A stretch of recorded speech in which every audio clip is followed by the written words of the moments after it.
vote 130 is largely for debt service. Our responsibility is to track debt, to ensure our commitments with our development partners, bilateral, multilateral, and also the debt that we generate domestically through our treasury bills and bonds is properly recorded and paid in a timely manner. That's what largely vote 130 does. Madam Chairperson, this vote works with closely with the Bank of Uganda as the middle office.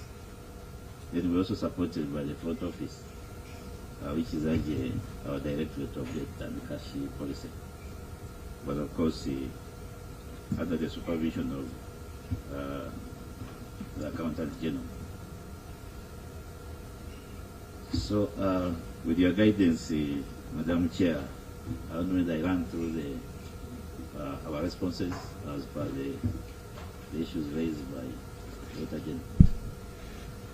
We will first of all take note that you've submitted the responses late, but the fact that you are the substantive accounting officer, we are going to proceed and have this engagement. However, in future, make sure that we avoid, such anomalies in the interest of having a fruitful engagement. We are going, honorable colleagues, we are going to straight away go to review of the implementation of, please, somebody behind, Chair. Please, John. Madam Chair. Kindly do your part diligently. Eh? Don't fight with your vessels. Eh? Yes, Honorable. Madam Chair, having listened to the accounting officer, I just wanted him to confirm whether the period under review was managed by him as the accounting officer. We are looking at 2024, 25. So can you confirm to us whether you are the accounting officer or you are that who has signed now, because a request came from us for you to appear. Just confirm that you are the substantive accounting officer for the period under review.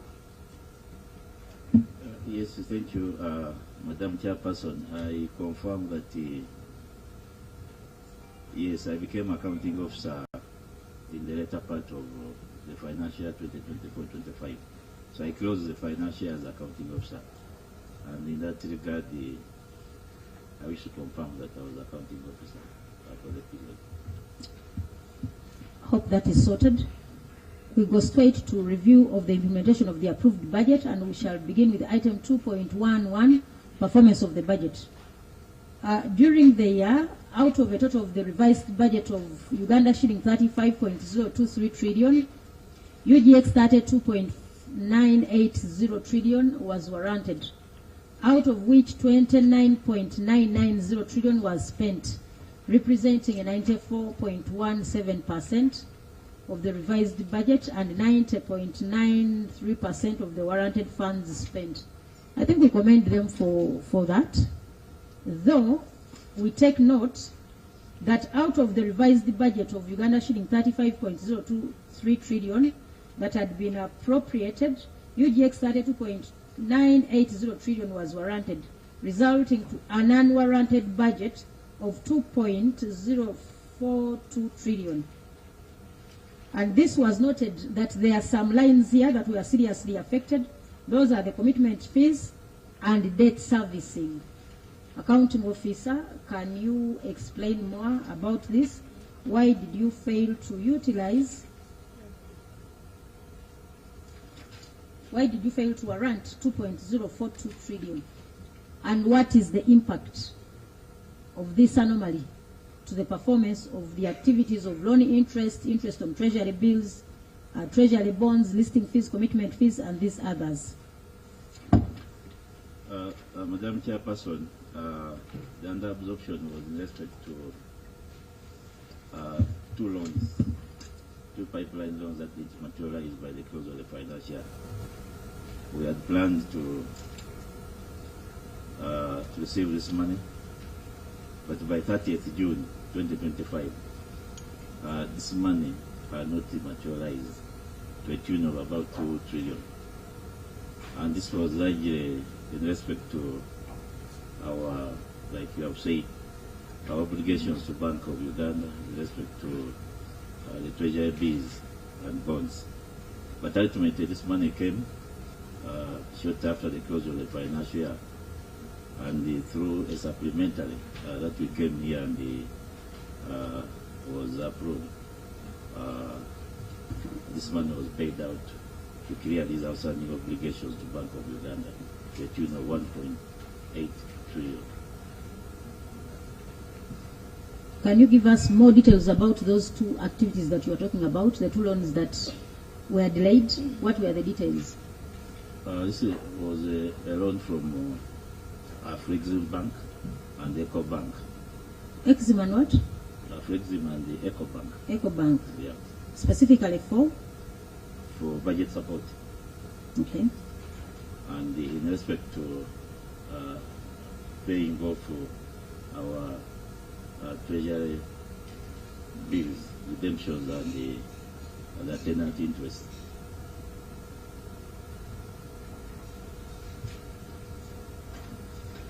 Honorable colleagues? Yes, Honorable Choma. Thank you, Chair. This is a great concern because whenever we are in appropriation, you normally emphasize those statutory obligations. Can you share with us what the implication of this very action is? The implication, the financial implication for that matter.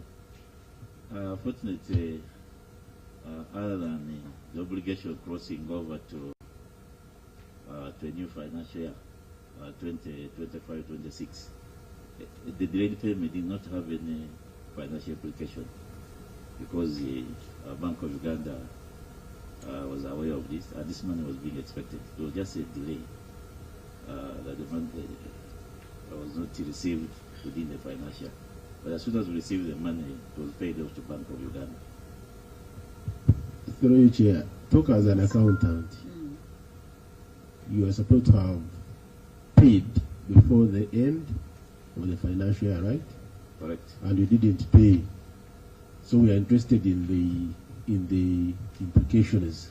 Or else, will you tell this committee, will you tell us that by the way, it doesn't matter, with these statutory payments, you can pay them in any financial year? It matters, really. When, first of all, delayed payments attract penalties. But in this case, Bank of Uganda is a government bank. And also, we had clearly updated them of what had caused the delay. And when the money came, it was given first priority. We actually wanted to pay this money, but we thought if the money had been appropriated, these loans had been approved by Parliament, that we could do straight away go and pay. So that delay was caused by the procedural requirements. We had to come back to Parliament to approve a supplementary to allow us to pay in the new financial year. Honourable Chair, you see these obligations, interest penalties, are calculated automatically by the system. So do you want to tell us that at this point, BOU manipulated the system not to capture what would be the interest or penalty? I need to confirm this. I need to confirm this. My team, whether the 1.8 2 trillion penalty charges. I know we had also requested Bank of Uganda because of this delay to waive off the interest. I agree with you is calculated automatically. But I think this was waived off. I need to confirm that with your permission. Yeah. Well, if you could provide those details, because even waiving off is a process, it is not automatic. It's a process, it has to be authorized. If you would provide those details to the committee, we would be grateful. Madam Chair, we shall. Thank you very much. Yes, Honorable Cooper. Chair, on that table, I think this is too big a figure to be just put as others. The 600 billion, the 0.6 trillion. Can you unpack that? What does? On table 1, table showing budget performance for fishery operations during 24-25 financial year. I see it in that table, there is that figure. Can we have that unpacked and we see? That is item 242003. Yes, yes, others. On the table showing budget performance for top during 2024-25. Or we have some explanations to that, because it's too, in accounting, that's a too big a figure to be just put as others. No, we can break that down. Sure. This is basically the loan fees. We have things like agency fees. No, you break it down. Just give us Okay. the breakdown, which totals to that amount. Okay, we shall do that. Thank you very much.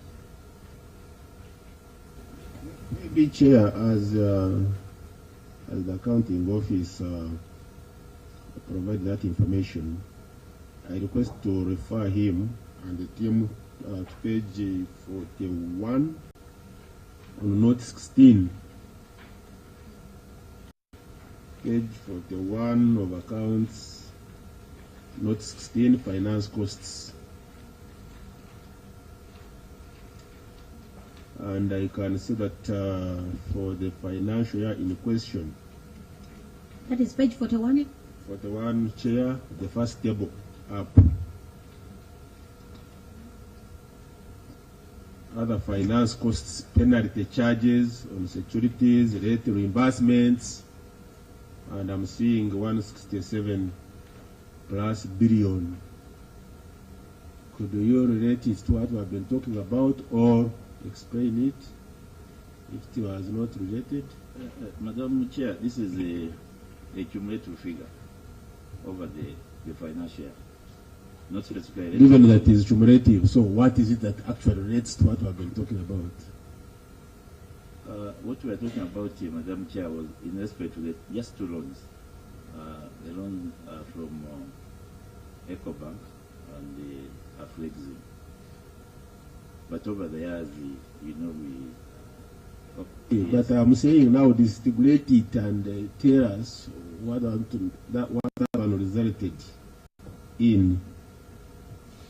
Because the fact that it is penalty charges on securities, rate reimbursements, other finance costs. In other words, accounting officer, Yes. it is very simple. Yes. Because you have just told us that delay did not affect you in any way because it was Bank of Uganda and it's Bank of Uganda. Agreed. It's our bank and you can't suffer any penalty. Not really, but in respect to those two loans. In respect to two loans. Yeah, because But the also that brings us unique. to this 167 billion. Can you do us a favor and explain how did you reach to this penalty of 167? Madam Chair, when the Bank of Uganda or government issues treasury bills or bonds, government is expected to honor them at maturity.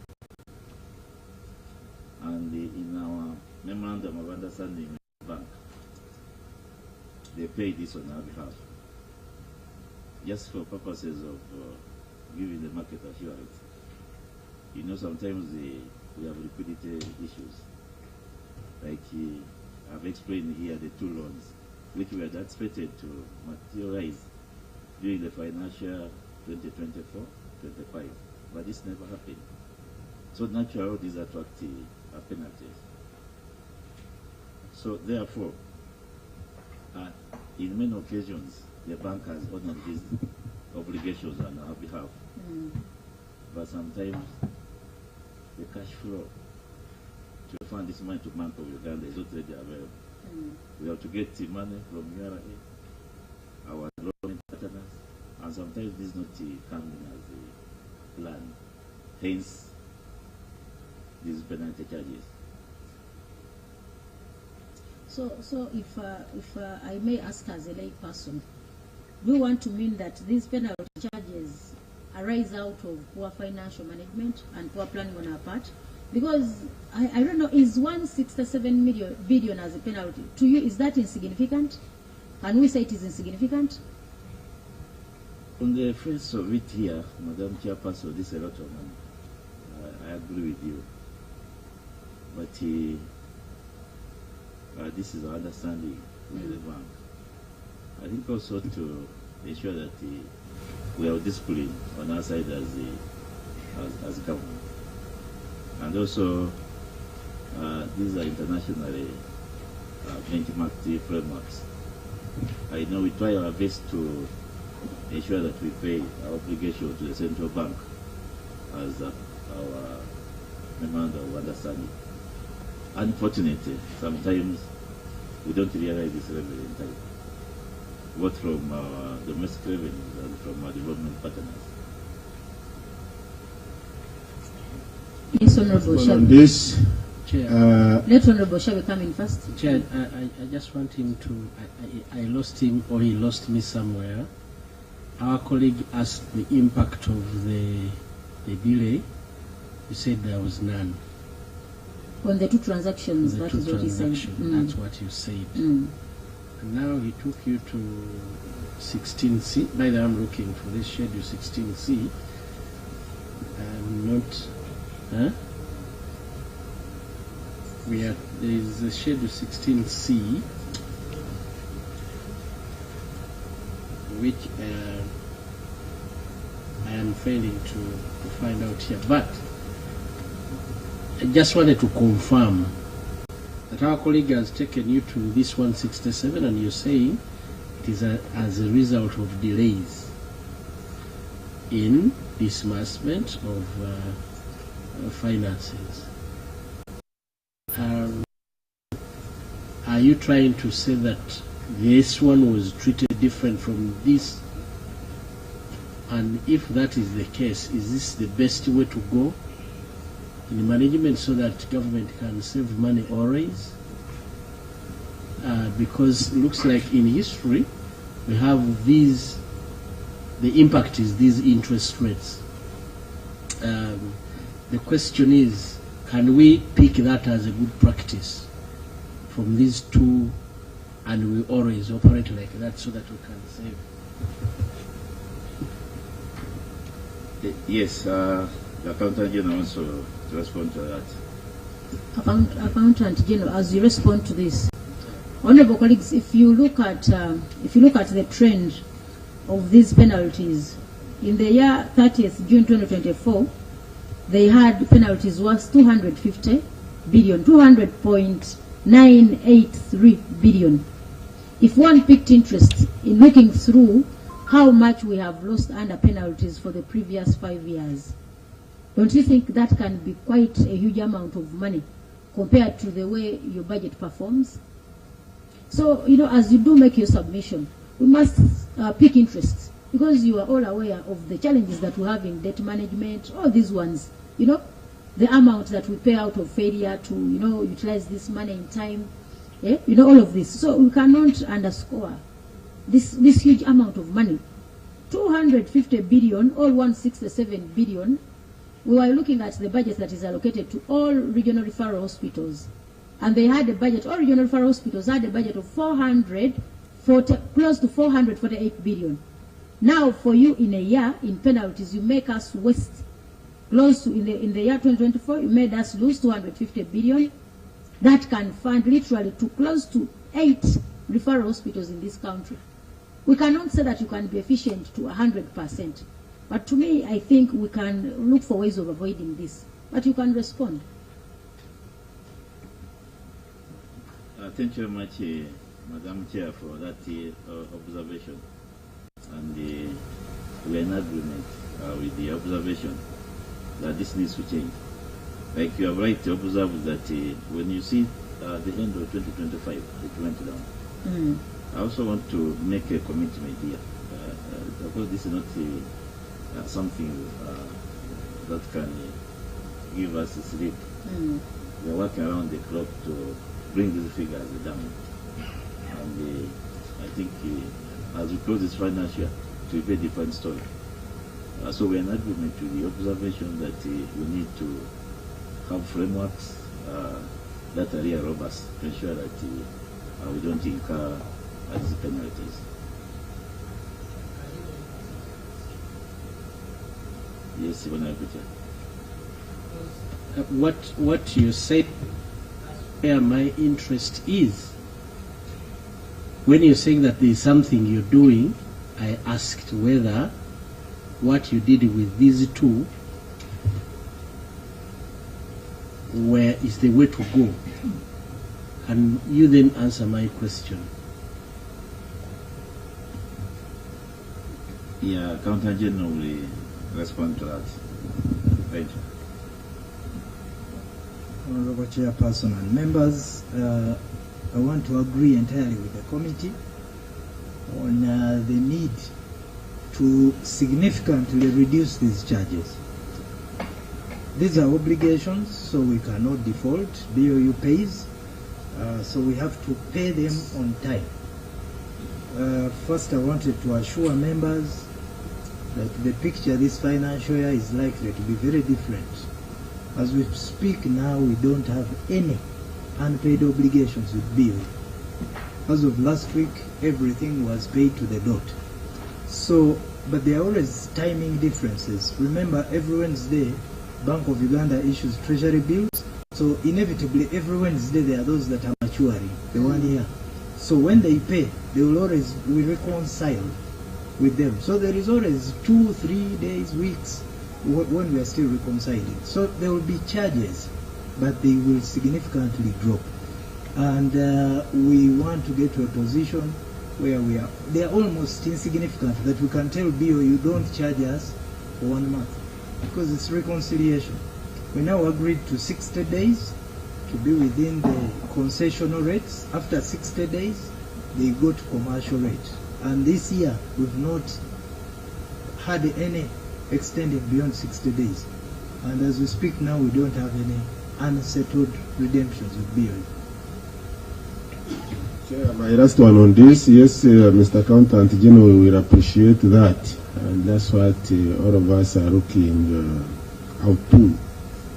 However, as we proceed, there is where you actually now renamed what was a temporary borrowing from BOE, but we shall get there to long term. And to me, just that one alone, you cannot tell me that we are not indebted to BOU. Actually, it is a matter of now twisting that instead of it being short term, it is now long term, but still it remains an obligation. But we shall get to that. And my friend, Mr. Ojambo, I have been with Mr. Ojambo for some time. And I'm looking forward to finding most of the details on in what we have promised to provide. But there is what we need to correct. You see, I'm on record, and you also on what? On record. And when I asked you about the 167.197 billion on page 41, you said it is cumulative. It is. No, we should correct it. I want to take it page 15. Page 15, same accounts. Page 15, same accounts in the statement of financial performance of the year in question. Chair, procedure. Procedure, Chair. Chair, I requested for Schedule 16C, and I expect the accounting officer to point where it is, as my colleague continues.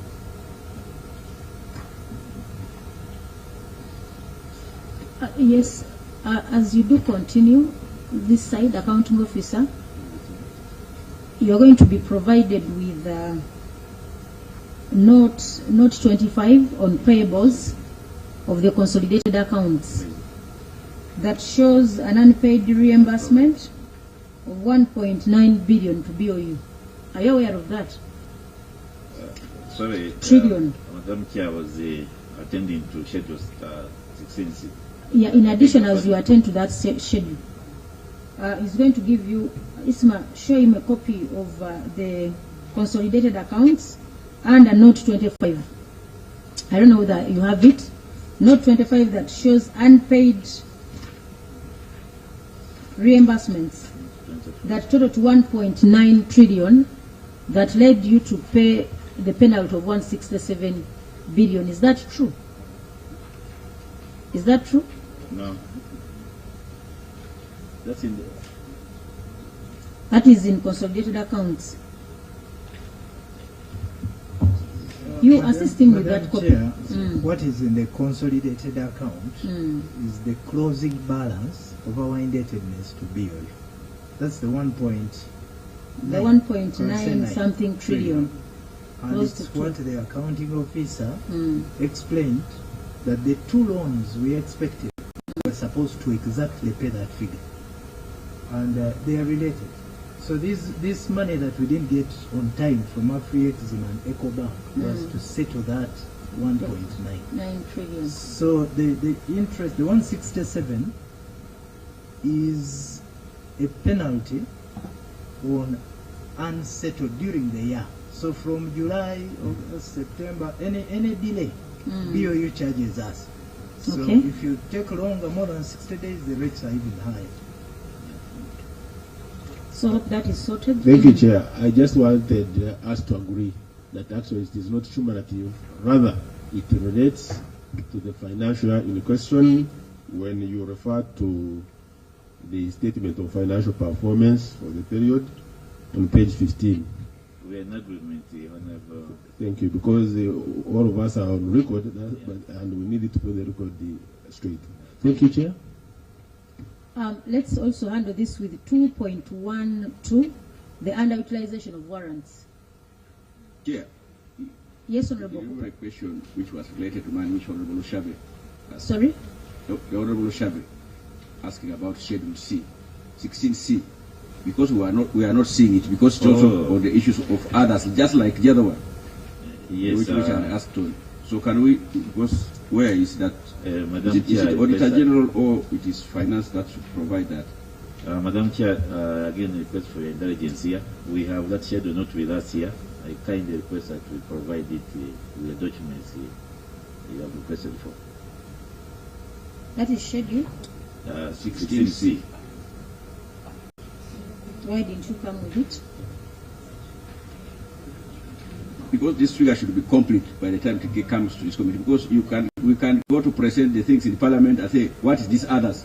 You will make us look fools because we are struggling to explain and yet you don't have the figures. Thank you very much, Chairperson and members, for the guidance. And the others is too big. big. Subsequent move with the Yes. But you can explain this, why others is way bigger than the items, as when you look, normally when we put others, it should be the list. But look at this. That's why I'm much interested. Others, how come others is way bigger than? Madam Chair, again I seek for the indulgence of members. I think when we unpack the others, we should have an appreciation of what is contained there. So I kindly request that we provide. I think the issue is that why the figure is so big, because if you already use the word others, it should be a summation of significant figures, not to really. That's the essence of using the word others. They are significant. Just like if you say miscellaneous, it should be. So that's the concern. But anyway, I think you provide the problem which I address that and unpack that with the specific. Sometimes we are limited by the chart of accounts, so I think we should unpack that and provide the codes. As we contract loans, every loan has its uniqueness, and some of these charges, the associated costs, we fail to place them in the existing chart of accounts code. But we take note of the guidance. You'll have them in the explanatory notes to cover that. Okay, we shall have that submitted, but it would have been in your interest to submit, aware that it has a huge figure. It would have been in your interest to submit it so that we can also get to know what is composed of others. Madam Chair. Yes, Honorable. You should also explain to us why that other, the amount warranted was not all absorbed. Maybe it is because of the unspecific budgeting, because could be they did not know what to spend the money on. So we shall also need to know that.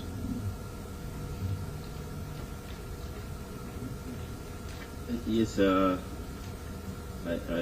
want to presume that we have now moved, because it also speaks to the unwarranted issue, the next issue of unwarranted funds. It speaks to the issue of the unwarranted. Yes, what Honorable Member of Parliament is asking, why we didn't warrant. But much as you've not given the details of these others, can you, in summary, give us a snapshot into, this is 6 billion?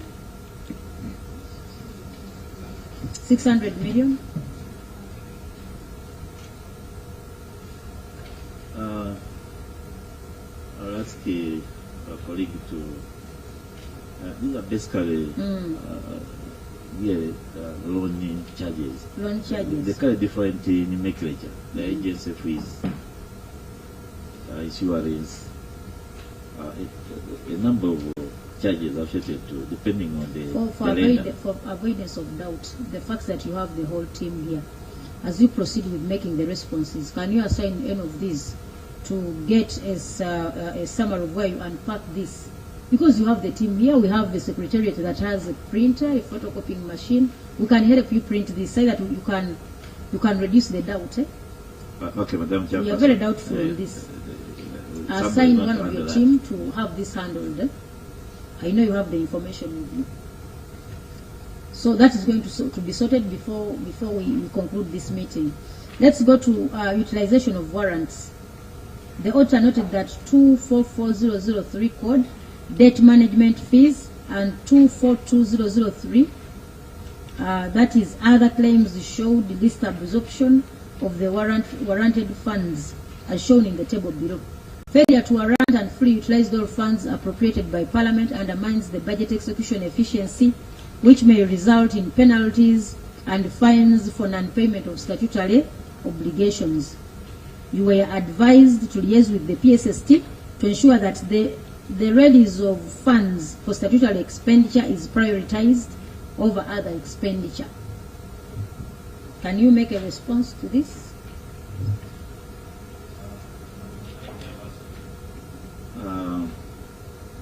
These unwarranted for funds relate to the previous credit that have been handled. Is that the Exim and yes, the Exim Bank and the EcoBank. The EcoBank loan? Because we couldn't warrant for these resources. Actually, there was no money. Now, do you then agree that failure to warrant these results into penalties? Because you said, when we are asking about, you said a BOU, you know, this was with the BOU, and it doesn't attract penalties. But the auditor clearly says, states it here, that failure to have these utilized automatically leads us to penalties and fines for non-payment of statutory obligations. Madam Chair, our MOU with the Bank of Uganda attracts the penalties if you delay to reimburse. But these particular two cases, we negotiated for a waiver. You negotiated for a waiver? Which was granted by Bank of Uganda. There is something to respond to here.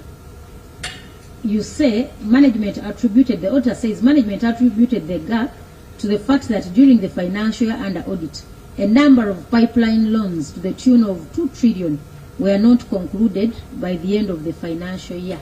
Yet a budget had been appropriated to cater for interest, commitment, and debt management fees for these facilities. So can you educate us about this? You budget for interest fees, commitment fees on loans that are not concluded? Yes, Madam Chairperson, we do. Like now we are in the process of the budget cycle for financial 26-27. We make projections. Depending on the resource envelope, how much we shall generate internally, how much we are going to borrow. And these attract different types of fees, including the treasury bills and bonds. So we make projections. We estimate the likely penalties. We also project the likely commitment fees, interest, agency fees, all those kinds of things. So we plan for them in the planning cycle. And this is supported. We have a system that helps us to do this, make these projections, and also from the past experience with these different development partners. So these are estimates. So can we conclude that the reasons or the cause for underutilization under 244003 debt management and commitment fees is because of poor projection? Because just not the least absorption. If we compared the previous financial years, could we find the same codes suffering the same challenge? Because for me, I would think that every financial year you look through, because projection for this is equivalent to projection of a budget. Could we assume that the poor projection during budgeting that leads to low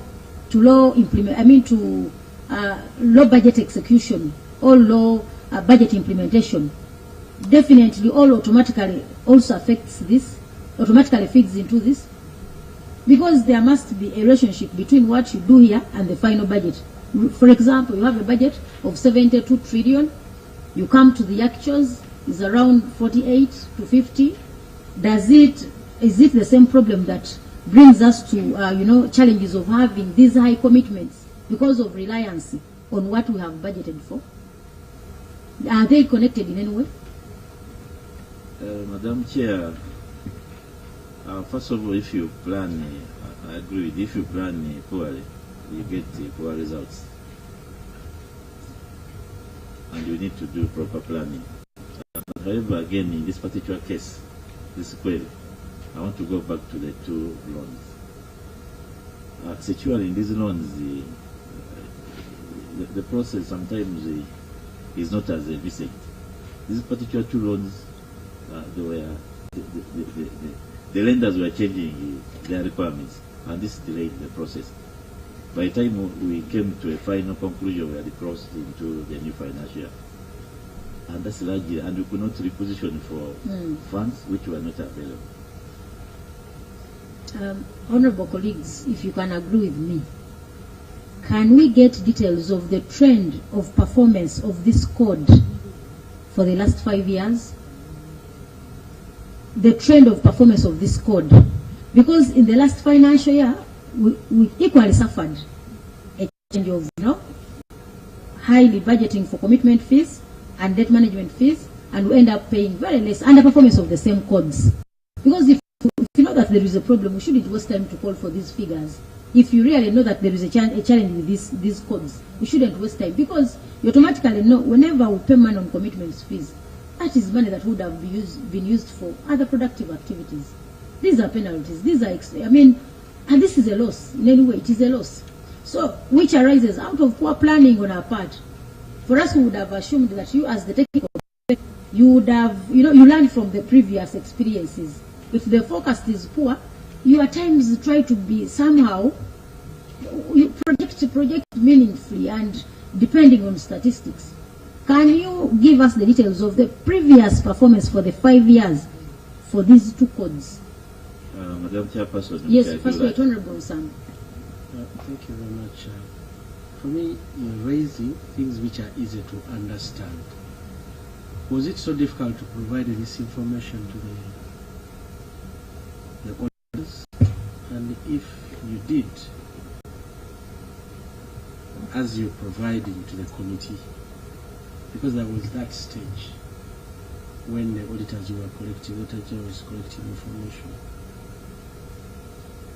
This would have been part of your report, For example, among the explanatory notes here, among your notes, you would have provided part of the information you provided, which I think was very critical for the audit report. Madam Chair, all these figures here. As you do respond, can we agree that we have a challenge in as far as issues of loan management and projections are concerned? Do we agree as a country that there is a crisis or not? Honorable Chairperson, I think this case may not really lead us to that conclusion. There are general debt management issues, and the ministry is really deep diving into the projects, especially now more into absorption rather than contracting. Now this loan, these issues are because of delayed contracting of the loan. So you budget, you have commitment fees, but you can't pay the commitment fees unless you've signed the loan. Now, there are issues with debt management, but the issues are not really this particular case.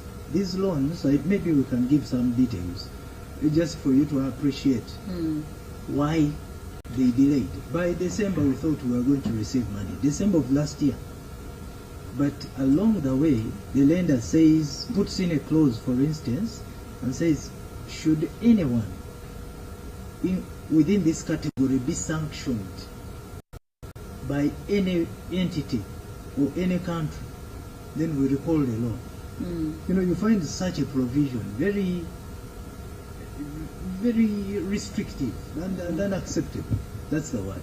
So, but the discussion to get to change the language a little takes almost 6 months. Eventually, these were removed, but it was after almost 6 months. Yet, by December, we were ready to bust. So, the budget was right and almost realistic. But the lender puts in clauses which are definitely unacceptable to government, either because they don't have the money, it could be, and they are trying to buy time, because along the way then they relax the conditions. But our debt directorate is really working on this analysis, this financial year. The whole effort is to say whatever we budgeted for, we must realize early. But where we have external loans, in fact, if you look at the current strategy, we don't normally have these issues for the concessional loans.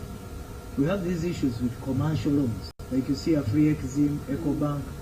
So whenever we go for commercial loans, so that is the rebalancing they're trying to do to push more to concessional loans. But as you appreciate, the previous years, concessional loans had almost gone out. So now as they open, we again transitioning back to concessional loans, which don't have many of these personal restrictions and sanctions. Hope you will stand by that as we do proceed on your commitments on domestic loans. Hope that will. I doubt that as we proceed, that kind of submission will fly, because as we proceed, you know the challenges you have with domestic commitments in regard to loans. But that takes us to 2.2. Yes, Honorable Okupa.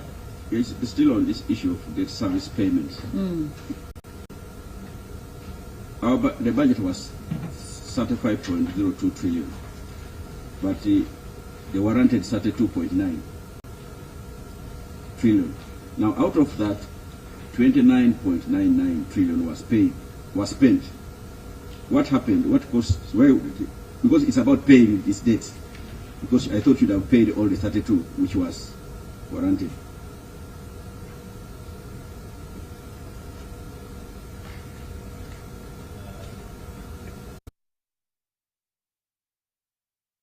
Yes, I seek your guidance. Which table is that?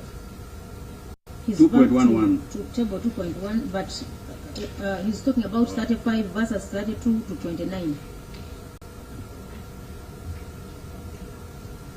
The other one I can understand, because you have to be budgeted, but what was warranted. You warranted what was available, because they couldn't warrant you everything, the 32. First of all, the budget was cut to 32, then 29, but then you did not spend all of it, you did not pay off. Yes, I've seen that. Amount warranted totaling to 32.9 trillion. Then amount spent 29.9. Which is 94 point.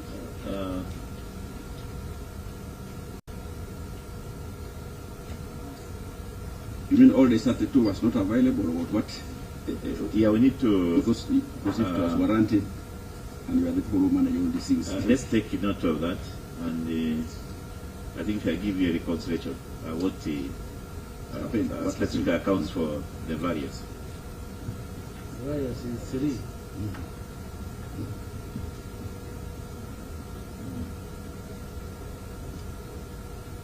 Yeah, we shall come back to you, Honorable Chair. Madam Chair, Yes, Honorable. I understand the Office of the Auditor is part of us. Is it that they didn't do a good job to show them that there was this gap, or the bad is on their side? Because the accounting officer is indicating to us that he's just learning that this happened actually. Madam Chairperson, I think what the auditors raised are all valid issues. And this issue is not necessarily a bad issue. That the budget was 35 and you warrant less, sometimes because you pay external loans, interest rates favor you, so you disburse less than, you pay less than because of exchange rate. Sometimes because you are supposed to contract loan and then you budget that you will pay interest. So if you contract that loan late, you may pay less interest. So it's not that the auditors didn't see this, but we will provide the explanation. This is actually not necessarily negative. Sometimes it's actually favors us. That's why Mr. Semboma, that's why Mr. Semboma, I'm asking, because if we are paying a debt and we have been provided the money, but then again we ended up not paying all the debt, in the end we shall have a penalty. So that's why I need the explanation. Yeah. That's where I'm coming. That's where I'm coming from. The explanation you gave is in relation to the certified possibly, because you are certified, budget is certified, but then you warranted 32. So between 32 and 29, that can suffice. Your explanation could suffice. But then between now 29 and what was spent, that's where I need that explanation. Okay. Honorable Elijah, I think for the record, we do not have any unpaid debt. At least that should give you assurance. Other than the BOE, the 1.8 at year end. In regards to that account 560050. So in terms of debt service, we do not have any outstanding debt. So whatever we budgeted for debt service, we serviced apart from BOE. Now, the other charges where we have unwarranted money or unpaid largely relate to the timing of when those transactions happen. If I plan... I don't know whether we are speaking to the same thing. But maybe let's just wait and get the explanation from Ojambo when he brings it. Maybe Honorable colleagues, allow us to go to 2.2. Some of the issues that you are raising will end up being, they will come out in the next query of audit of public debt. The public debt information, the auditor notes that in the year under review, Government of Uganda entered into 6 financing agreements to borrow Uganda shillings 1.644 trillion, as indicated below. We borrowed money from African Development Bank. We borrowed money from Organization of Petroleum Exporting Countries. You borrowed money from France, Citibank, China. Those were 6 loans. And from these 6 loans, one of the project title that you had from African Development Bank was East Africa Centers of Excellency for Skills in Biomedical Science, that is ADB support, to UCI. All these loans, as mentioned here, all these loans were not disbursed. Can you speak to that? Yes, thank you very much, Madam Chairperson. I will request my colleague from the front office, from the Directorate of Data and Cash Policy, will take us through from, with the intelligence, Madam Chair, from 2.2 to on the issues of contracting debt to 2.2 .23. Thank you very much, Madam Chair. That is from, that is public debt. Public debt. Yeah. Okay. So we are starting to, why did you fail to disburse this number of loans? Actually, this man also included the money for Greater Kampala Metropolitan Area Urban Development Program. Can we proceed? Thank you, Chair. Through the accounting officer, my name once again is Juvenal Muvunza. I work as the Commissioner for Development Assistance. Chair, I think the observations of the auditor are correct, but I wish to provide some explanations in this respect.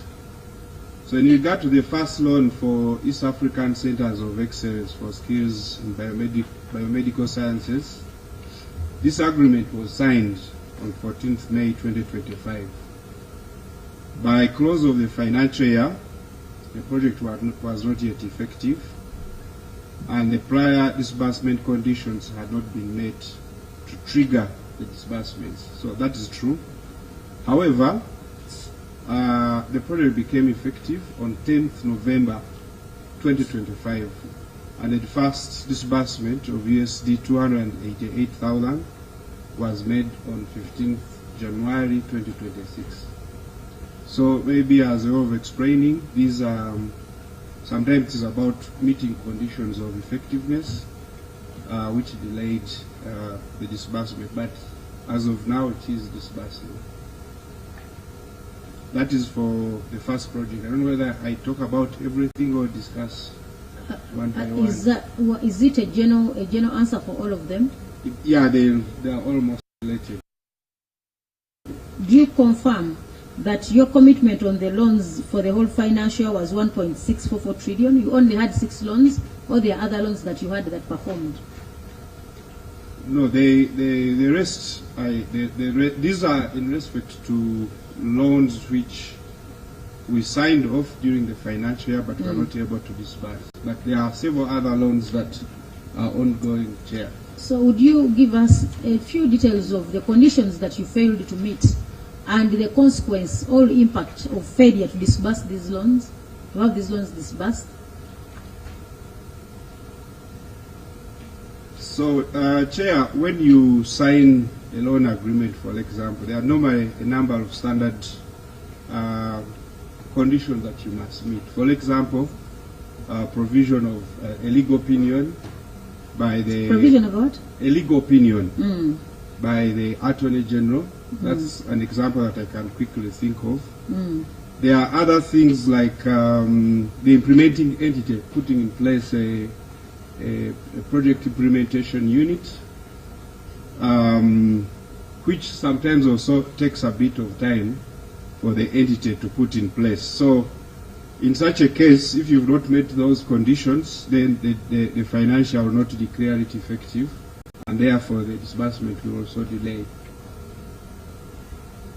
So what is the what are the consequences, or what do we suffer? What is what do we suffer as a country for failure to have this disbursed in time? Do we suffer any consequences in terms of penalties, commitments? What are we at loss in any way, or it's normal? Yes. So you start paying, for example, commitment fees. You start paying commitment fees if your project becomes effective and you fail to implement on time. But in this case, as you can see, this one had not yet become effective. This particular one I've just talked about. It became effective in due course along the way, and therefore we did not suffer any costs.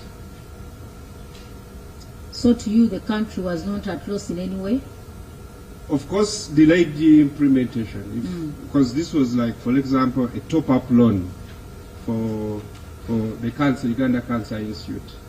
So if you delay, of course, to implement planned activities on time, that implied cost of delayed implementation is a cost to government. Yes, Honorable Angura. Madam Chair, thank you very much.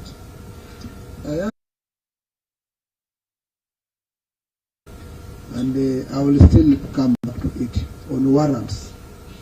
You know, warrants is one thing that has disturbed us time and again. And to us, and maybe to the accounting officers, understanding what a warrant is keeps disturbing us. Warrants to us is an available window for spending.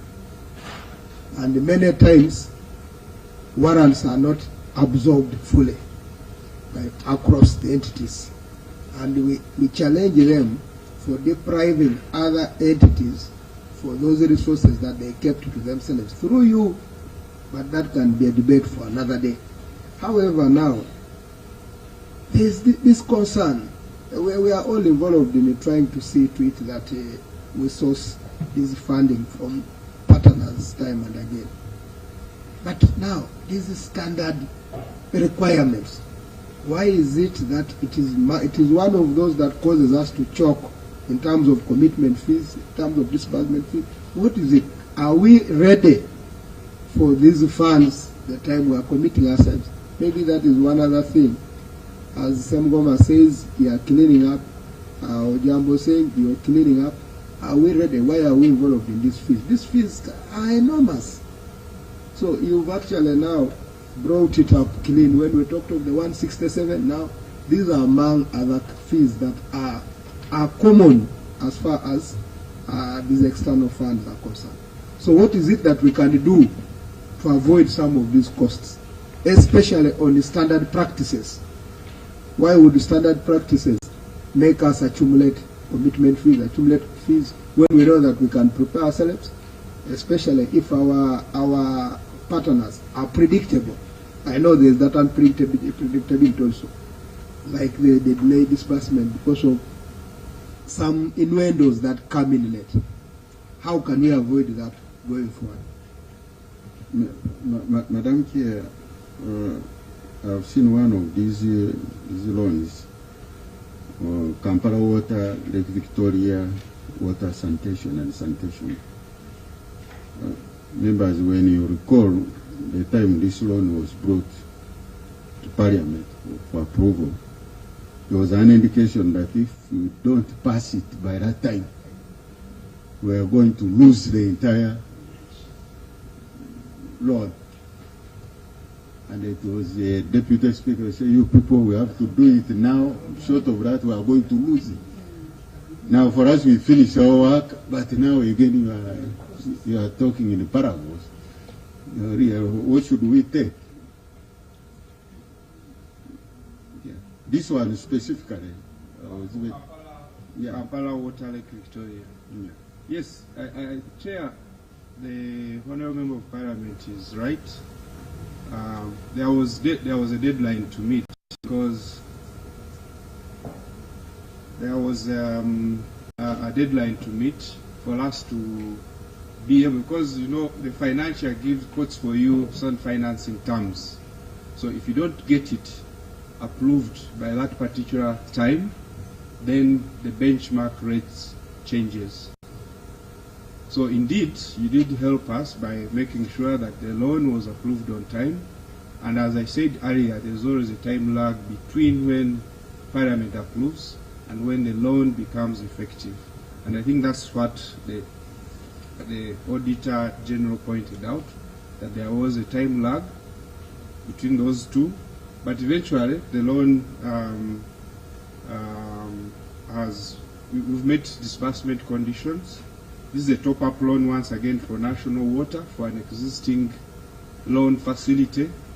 For those of you who come from Mukono, I think you've seen the good work these facilities have been doing at Katosi. So we are ready. Once National Water accumulates the second phase of certificates, we should be able to disburse.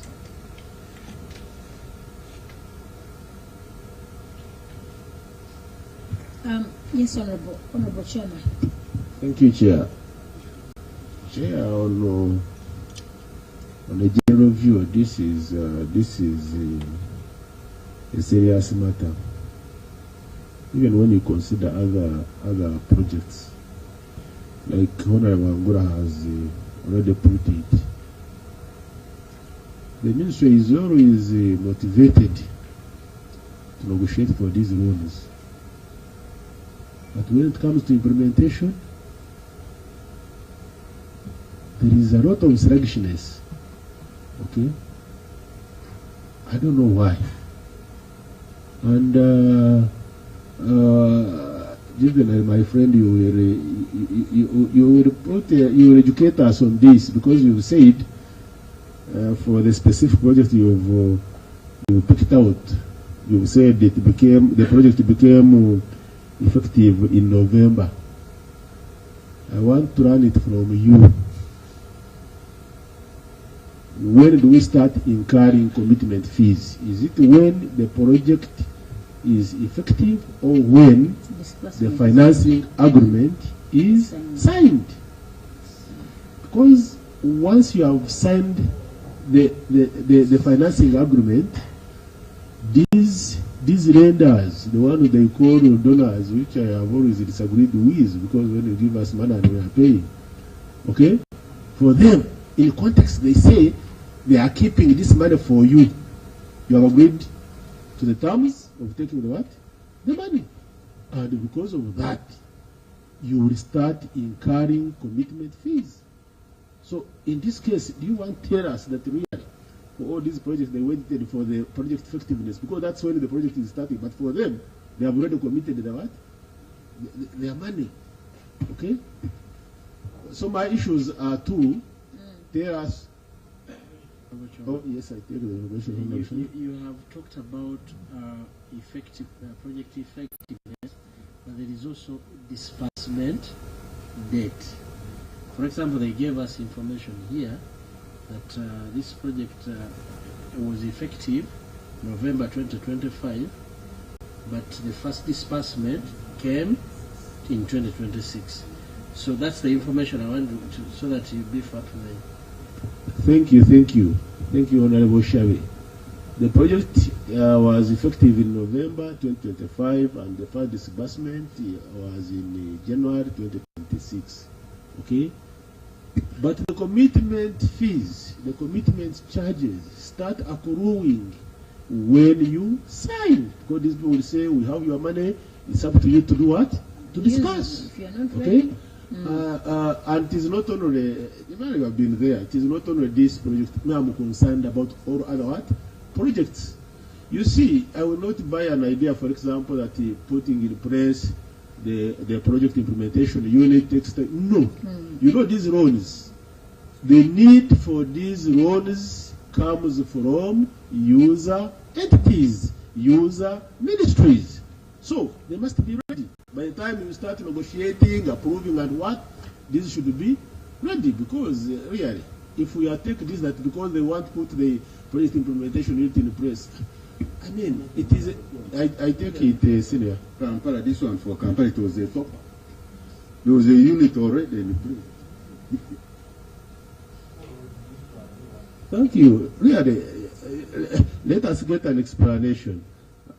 And I'm very sure for the financial for the financials 2025-26, when you look at the schedule of the commitment charges, these ones will be there. But we are not yet there. But tell us, let us be frank here, because I know it is not you. It is a system. Let us be frank and discuss issues. You see, Chair, now this takes us to the very big margin of under-absorption. When you come to this, maybe we are diverting, we are focusing on this, but the under-absorption tells you, you can date back to so many years. So does that mean that once these projects are designed by a few people and they become bankable, and you're ready to sign, we again revert back almost to full feasibility to start cleaning up? and that's why we are not able to move on time, and the slow absorption becomes the order of the day. Then the commitment fees and other related fees start swallowing up everything. Honorable colleagues, you realize that even the auditor was so mean to us when it came to provision of information and details on this same item. Yeah, our auditors were so mean on it was left hanging. It was left hanging. So, and when you look at, and I'm advising that as we